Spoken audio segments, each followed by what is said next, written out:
people, you don't give offering. Wait, Jimmy, you'll be walking on. A dog is in front seat looking at you like this. Yeah, pay rent for bingo. I'm outside in an AMG, right outside, TT, two-turn baby girl, you know me. Hey guys, welcome back to my YouTube channel. My name is Sheila-kate, aka Big Sheila. Big Sheila for a reason and Big Sheila with the vibe. If you don't know, well, now you know. Today's video, we'll be talking about culture shocks. For context, I've been in the US for 6 months and a couple of things have shocked me. I not shock you, but me, they've shocked me, so let's talk about it. The very first things that shocked me since I came here was church service in America. Church is completely different. Like, you guys don't understand. It's completely different from what I'm used to. You know, church here is like, it's like a business meeting. They come, they talk, we sing. Like, there's no praises and worship. Like, the praises and worship is just them standing and singing songs. They don't do any giddy dancing. You go to the stage, you go and roll somersaults, and you know, people will be sweaty. They don't do that. It's very calm and very, even the preaching, right? I'll lie to you, there have been a couple of times where I felt attacked by some certain pastors when they're preaching. In my mind, I'm like, are you talking about me? Why are you talking about, why are you saying it like that? Is it me? If say it with your chest, is it me? Do you understand? But then here, church service is very, yeah guys, I mean, kumbaya, God, you know, it's very casual. Like, it's very calm. It's not as aggressive as I'm used to. Do you understand? I've been to a couple of churches back in Ghana, right? And it's so giddy. Like, I didn't think it was that aggressive until I came here and I realized that there's differences. Is just really insane. Back in Ghana, oh, don't get me started on the offering, right? Offering in Ghana is, if you're born on Monday, come. If you're born on Tuesday, come. Wednesday, people come. Then they'll be like, at the end of the service, they'll be like, oh, this week, Monday, people won. At the same time, though, the pastor will be like, okay, if you have 100 Ghana, come. 100 Ghana cedis, come. Then from 100, they'll move to 200. From 100, they'll move to 50. From 50, they'll move to 20. 20 to 10. They'll even go like, if you have any amount of money on you, come. So sometimes, if you don't even, let's be honest, right? There have been times where you don't have money and you kind of feel some way because, like, the pastor is calling people out and you don't have anything to give. Do you understand? Oh, I'm lying. You understand what I'm saying, right? But then here, it's not like that. I remember the very first day I came to church here and I was like, okay, I was waiting for the pastor to go like, let's move around and come and put offering into the offering bowl. I waited, they didn't see anything. Then they were like, oh, thank you for coming to today's service. Hope you are blessed. Then we left. I said, these people, you don't give offering. The second week, it was still the same thing. I had to ask someone. The person was like, oh yeah, the offering box is outside. So it's at the door outside, like on your way out. So if you feel touched, if you feel blessed and you want to give, it's more like how you feel. If you feel like you need to give, then you can put something inside. No one is going to force you. I said, what? You're joking, right? You're joking, right? Yes. And speaking of, you know, how aggressive, I had a niece. One time she went, I think she was like 3 or something. She went to church and then someone fell under the anointing and the person fell on her and broke her leg. And then the funny thing was that after that, they warned the woman. They said, okay, so please, can you make sure that when you are falling, you fall a different way? Do you know, since then, the woman hasn't fallen under the anointing again. Since then, she hasn't. So I don't like to. There have been times I go to church and then someone will come and slap me. Hey, they'll slap me, and then it's just you. Sometimes when you're closing your eyes, like there are people are falling, you have to look like this. I don't know if it's just me. Maybe it's just me, but then you understand what I'm saying. Here it's not like that. The next thing that shocked me is the pet culture. I already knew that Americans love pets. They love dogs. They love their dogs and their cats and all of that. I already knew that. And I even thought I was a dog lover at some point until I came here and I realized that the love these people have for their dogs. I can even confidently tell you that some people love their dogs more than they love other human beings. I'm not joking about that. You know, back in Ghana, right, our dogs are like guard dogs. They're like afterthoughts. So when you finish eating, you gather the bones and gather all of those things, and then banku shishi, and then you go and give it to the dogs, and the dogs will eat, right? And the dog, you take the dog outside. You know, here their dogs are like a family, literally family members. Some of them see their dogs as no, some of them, all of them see their dogs as kids. So you could ask someone, hey, do you have a kid, or do you have kids? How many kids do you have? They'll tell you, oh yeah, I have 2 boys and 2 dogs. Yep. Some even don't have kids. They don't want to have kids. They just are okay with having their dogs and then their pets, and it's okay, it's fine, it's good for them. When you go to Walmart and these shopping malls and stuff like that, you realize that they have long aisle just for dogs. The canine industry is a very big industry, like it's a very big market here in America, because they have dog shampoo, dog conditioner, dog dress. They have everything catered for dogs because people will buy. There's a market for it. Do you understand what I'm saying? With every car that passes by you, there's one dog in it. You'll be walking, a dog is in front seat looking at you like this. Yes, they some sleep with their dogs, like they take their dogs everywhere. They take their dogs to vets. Apparently, if you don't take care of your dog very well, like you could be arrested or something. I heard something like that. They even pay rent. They pay rent for dogs, not just dogs, like for pets. So if you have a cat, you pay rent. There's a pet rent for, and they pay. You see people have 2, 3, 4 dogs, and then they are paying rent for these dogs. They are paying rent for bingo. I said, ha. God is good though. Like some people are chilling. Like some people, I can tell you that there's some animals or some dogs that are living comfortably better than some people I know. I'm not, this is not an insult, I'm not trying to insult anybody, but then that's the next thing that shocked me is the love culture. Like they love different over here. The way they love here is completely different from what I'm used to. An example, they love out loud here. Like love here is not silent. I've realized that I'm used to silent love, hidden love. But people here, see, you can meet someone today, whether it's a boy or a girl, in the first 2 minutes, they will tell you that they have a wife, they have a husband. And I'm like, did I even ask? No, did I ask? No. Like, you be there like, oh, hi, my name is Sheila. Oh, yeah, Sheila, my wife's name is Sheila. Oh, hi, my name is Sheila. Sheila, oh, my wife's mother's friend is called Sheila. They have to make you know. If they don't tell you that they are married or they have a girlfriend, something will do them. Like in class, we could be talking about maybe rocks, sedimentary rocks. Then someone will be like, oh yes, one time my girlfriend and I, we went on a trip, and then we saw the rock. So if you don't say that your girlfriend, what will happen? I know I sound like a hater right now. Maybe I'm just hating, but is I don't say sound. Before I was like, oh, why would you do it? But now I'm like, oh, that's so cute. And every person, right? Every single person, if you look on their phone, 9 out of 10 times they have their partner's picture as their screensaver or screen lock or whatever. Like they don't hide their relationships. And I'm saying I'm used to hidden love because back in Ghana, right, I have friends, right? I have friends for like 10 years and I've never seen their girlfriends. I don't even know if they're in a relationship or not. I've met a couple of guys and then we are talking. Time I even had to ask, like, are you in a relationship? Or is there someone who thinks they're in a relationship with you? Because in Ghana, you can be in a relationship, but you are the only one in that relationship. The person's not there with you. I remember I was talking to this man. I was like, okay, so are you married? Or is anyone married to you? Then this man said, oh, forget about my wife. This is between you and I. What? What? Like, what do you mean? And I love my Ghanaian men, but they are very slippery. Like, they are very slippery. People here, right? They are very loud with their love, so there's no way you will get confused. There's no way you can go like, oh, I didn't even know he had a girlfriend, or I didn't know he had a wife. They are very loud about it. Ghanaian men don't even wear rings. They don't even wear rings, and even if they wear, and so you can even ask the Ghanaian man, oh, so are you married? Like, oh, I have a wife, but we are in the process of divorcing. Hey, they can lie. But you, it's okay. That's another topic for another day.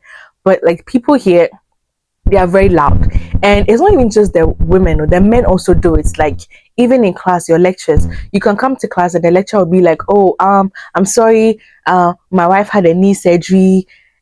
All of them, they will have to tell you, my wife.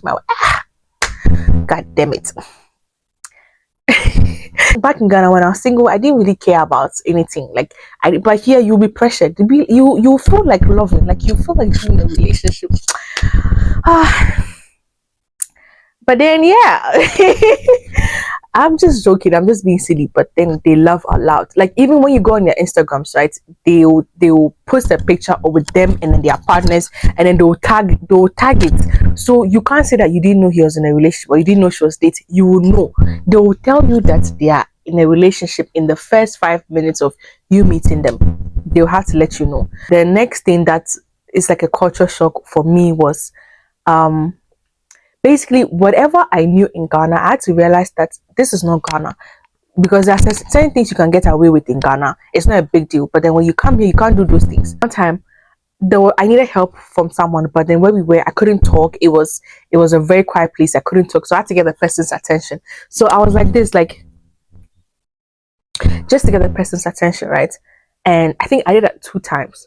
Can you imagine, the person got so offended she went to ahead to report me to higher authorities, and I was called for questioning, like, why would you do that? I said, what did I do? They say, hey, why would you disrespect the person like that? That is not allowed here.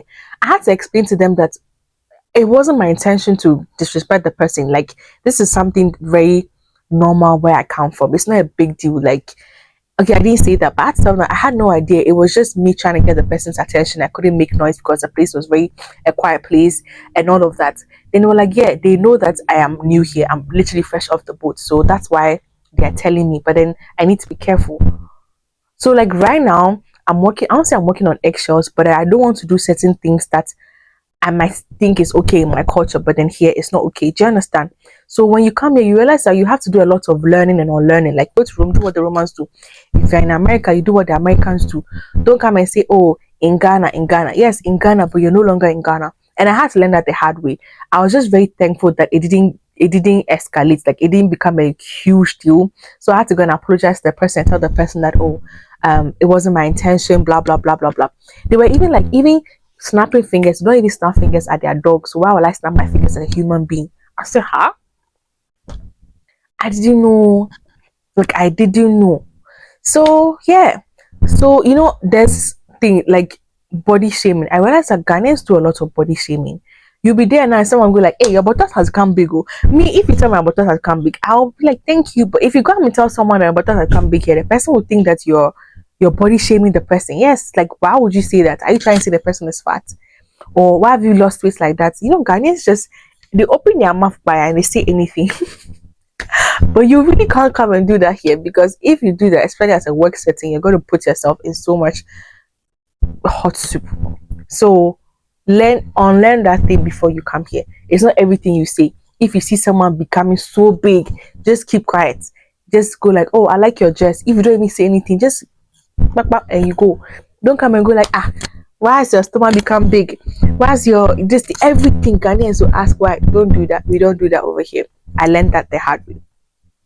Another thing that shocked me is the free culture here. I don't know how to describe it, but then you can get a lot of things for free.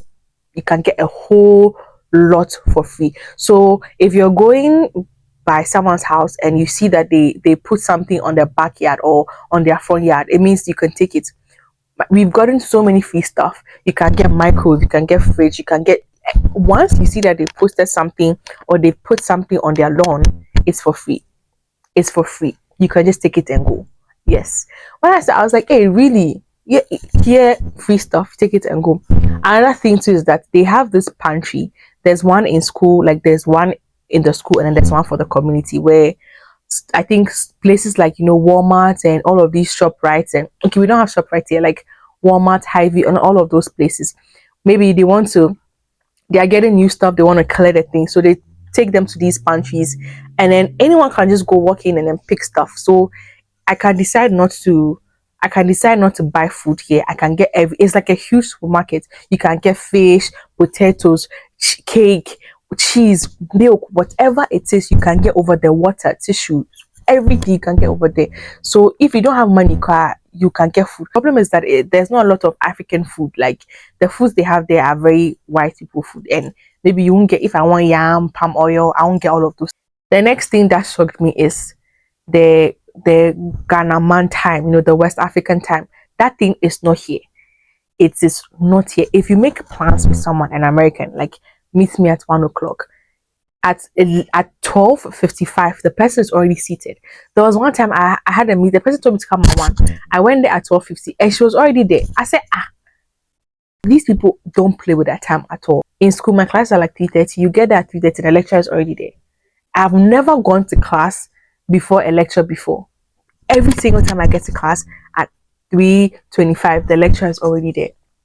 Americans don't joke with their time. It's not like Ghana that you make plans with someone, oh, come around 2 o'clock. By 2:30, you call the person's like, oh, mean by traffic, there's traffic on the way. Meanwhile, the person is now brushing the teeth too. Here, it's not like that because here, literally, time is money. Another thing that shocked me is lifts, like the lifting culture.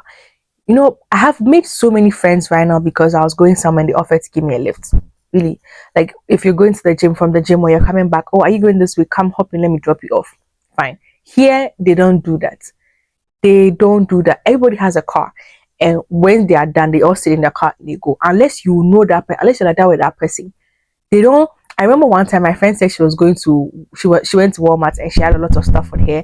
So she met a woman who is her neighbor who's going down her way, right? And she was like, oh, could I join you? My stuff I have. The woman said, I am not comfortable. I am not comfortable. So you can see, Pound, that this person is going your direction, this person is going your area. Unless that person is touched by God to give you a lift, they won't give you. I said, hey, this is for the girls, right? You know, back in Ghana, you be going and they'll be like, fine girls. Fine girl. Or someone will come and park by you, like, oh, where are you going, beautiful angel? Can I take you? Can I take you where you're going? You know, or Bapa, then they'll be vibing. You know that thing, right? Then you'll be rushing. No, I don't want that. Here, they don't do that. Here, that canker of delivery men, annoying delivery men is non-existent here. Because in Ghana, right, you order something and then at 7 a.m. the delivery man will call you, madam, please, I have a package for you. Okay, when are you coming? I mean, man, probably when are you coming? Okay, I'll call you when I get there. So if you have a package coming and you have somewhere going, you can't go because he'll tell you he's coming around 2 o'clock. You end up coming around 4 a.m. And then you sometimes in Ghana you see me on the phone. Where are you? I have somewhere to go. Won't you come? Madam, please, I'm on my way. Madam, please, I'm coming. I'll be there soon.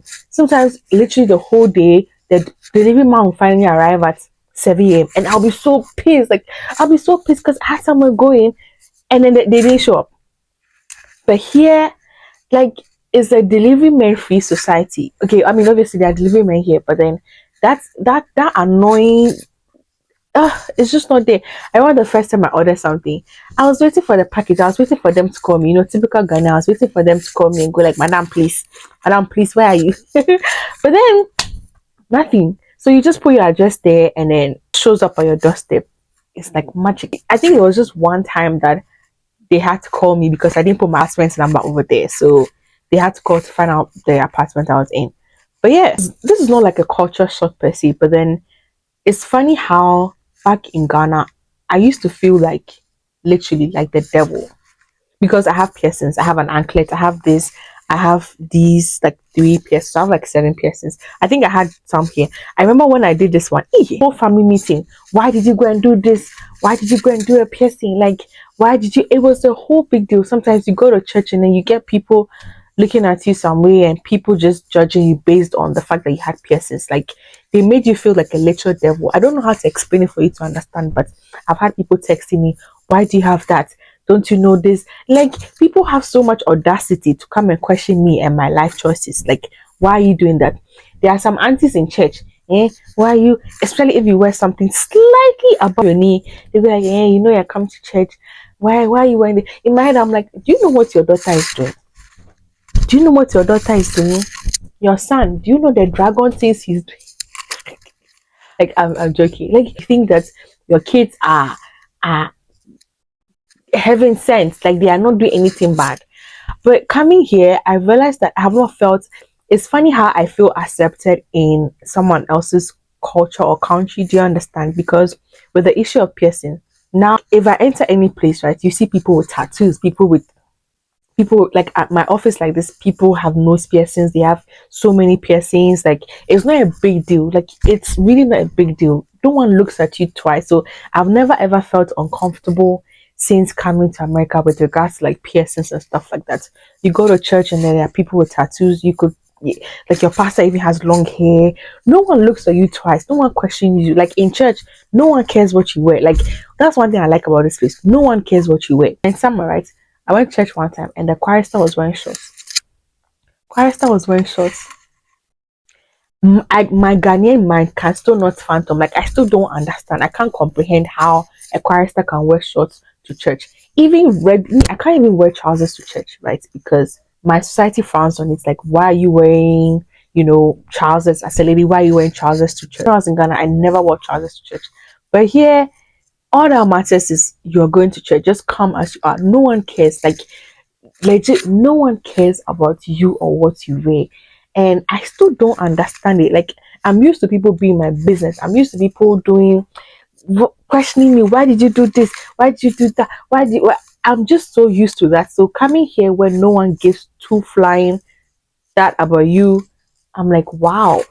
And it has its pros and cons because I remember when I came fresh, I heard there was one lady over here, and I think it was just Ghanaian man who used to say hi to her every day. So I think he realized that he didn't see the woman for a while, a couple of days or a week. So he went to find out where the woman was. Turns out the woman is dead. So no one cares about you actually. There's really no sense of community here, if that makes sense. But then again, it's nice because you have your privacy, you have your own, like you're literally on your own. But then again, sometimes it can get a bit lonely sometimes because how can someone die and then no one knew about it? It can never happen in Ghana because in Ghana, hey, why haven't you come out today? Why are you always in your room? Hey, are you there? I came to look for you. I mean, Ghanaians are just always in your business. Another thing that shocked me is the driving here. Driving is very nice. It's very calm. Like everything here is very calm and it's working. I don't even understand because I'm not used to that. In Ghana, by the time you get to office in the morning, like you've chopped one, Jimmy and I everything is just very, very, very aggressive. But here, first of all, there's no trotro, no conductor, no nothing. Everybody's in their car in the morning. In the morning, they're just like smiling and they wave you, and they are just so nice. It makes you want to drive. And even when they see that you're about to cross, right, no matter how far you are away from them, they'll stop. Either they stop or they stop at a distance so that you cross. Once they see that you're about to cross, they will stop for you to pass. Aye. Back in Ghana, anytime I was crossing the road, you have to run. You have to run. You have to run. But here, you don't have to run. You just walk comfortably like the king or the queen that you are. It's not any. It's just. And then, like, here too, everybody went to driving school. Like, everybody knows the rules and regulations. I don't know if it's DVLU, but DVW, whatever it is. Everybody went to driving school, so they know the rules and regulations on the road, right?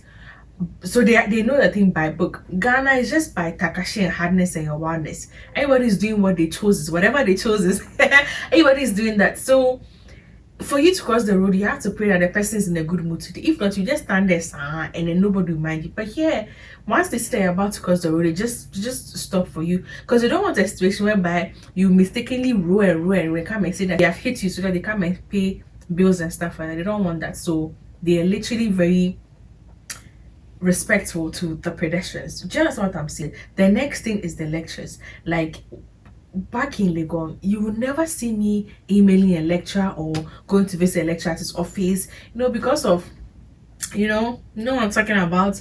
I never did that. But here, the lecturers want you to come to them. They want, but if you have a problem, come to them. They'll help you out. The job I was working, I had to go to my lecturer's office and tell my lecturer actually must do something.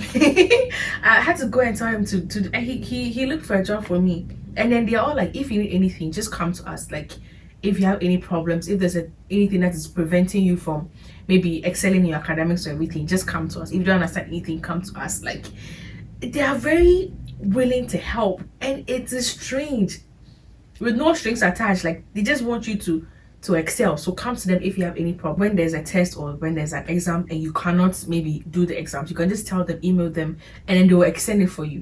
Like someone was even like, oh, I can't come because my heart is broken or my pet is dead. Like whatever it is, just tell them. Imagine going to Legon lecture and tell Legon lecture that you can't write the exams because they are breaking your heart. I remember when my dad died in school, I couldn't even, like, he died around exam time. I literally had to go to write the exams, because who am I to go and tell them that I can't do because my father is dead, so they should extend it for me? Like, it doesn't make sense. It didn't even come to my mind. As to whether they'll do it or not, I don't know, but it didn't even come to my mind for me to tell them that I can't do it because my dad is dead.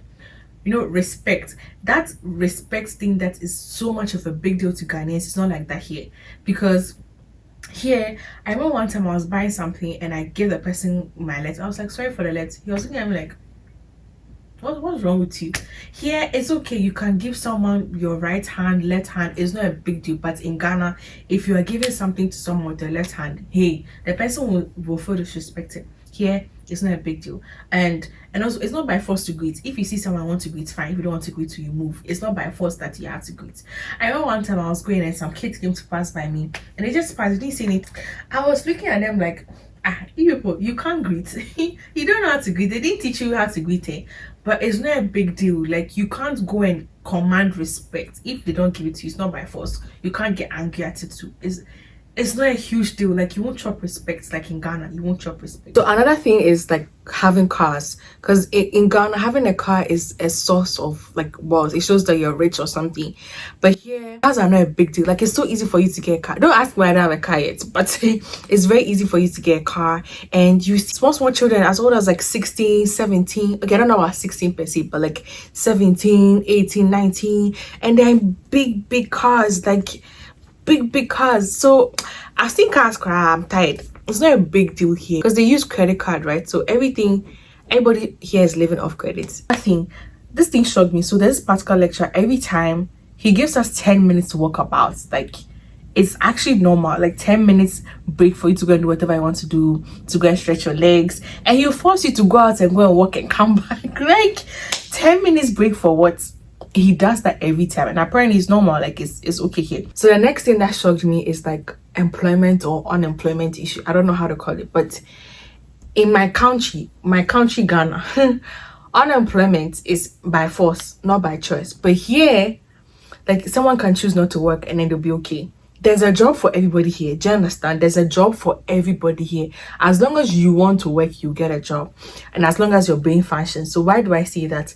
You know, people that are on a spectrum or like special needs people, right? Back in Ghana, they can't even think of getting a job because they won't get. Now I think, excuse me to say, able-bodied men, people that are as fit as a fiddle, they are not even getting jobs. How much more them? Do you understand what I'm trying to say?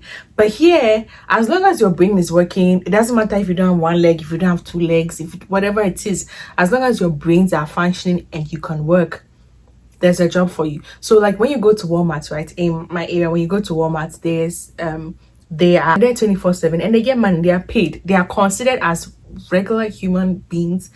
I don't know how to say this without sounding some way, but do you understand what I'm trying to say?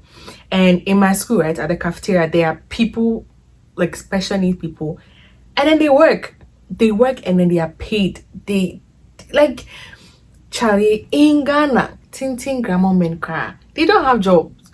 So those people there can't even think of going for interview and stuff like that because they know they won't get. They are considered less of a human where I come from. So coming here and seeing that these people are regarded as regular human beings, I know it sounds some way, no offense, but don't blame me. Yeah, that's it. We've come to the end of this video. I hope you enjoyed it as much as I did. Please make sure you like, you comment, and you subscribe. Please subscribe. I beg you, subscribe to my YouTube channel. And so make sure you follow me on Instagram at vanderpoy_. I'm gonna leave my Instagram handle over here so you guys could follow me and join the big team. All right, I'll see you in my next video. Until then,